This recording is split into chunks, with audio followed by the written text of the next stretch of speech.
বাংলাদেশে একটা নির্বাচন হয়েছে ফেব্রুয়ারিতে। সেই নির্বাচন দুইটা নির্বাচন ছিল। কয়টা নির্বাচন?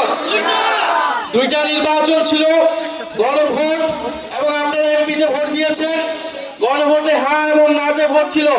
সংস্কারের পক্ষে অথবা বিপক্ষে বাংলাদেশের 70% মানুষ হ্যাঁ এর পক্ষে ভোট দিয়েছে, সংস্কারের পক্ষে ভোট দিয়েছে।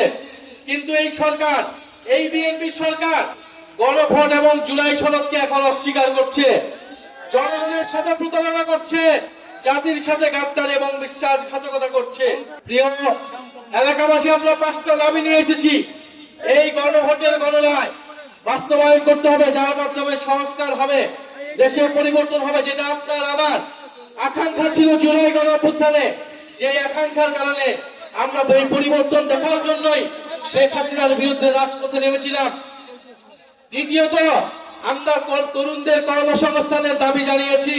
তৃতীয়ত, আমরা বলেছি যে বাংলাদেশের এই যে বিদ্যুতের সংকট, আপনাদের এলাকায় কি বিদ্যুৎ আছে?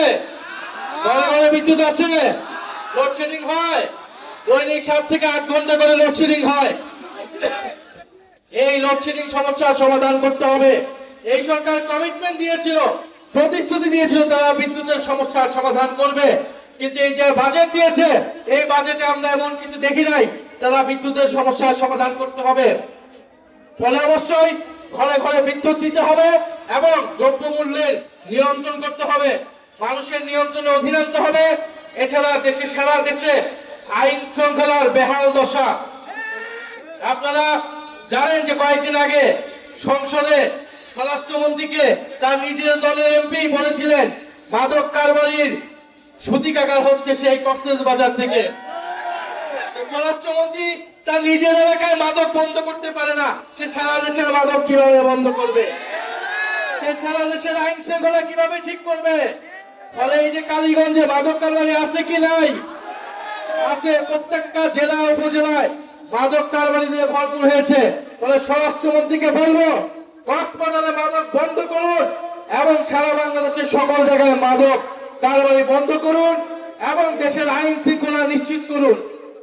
এবং প্রিয় কালীগঞ্জবাসী, আমাদের ভাই শরীফ ওসমান হাদি জীবন দিয়েছিল আজাদির জন্য, স্বাধীন সার্বভৌম বাংলাদেশের জন্য।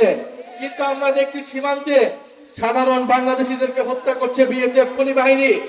আমরা দেখছি সীমান্তে পুশিন হচ্ছে এবং এই সরকার যে নিজেদেরকে জাতীয়তাবাদী সরকার বলে, জাতীয়তাবাদের নামে ব্যবসা করে, সে সীমান্ত হত্যা বন্ধ করতে পারছে না, সে পুশিন বন্ধ করতে পারছে না।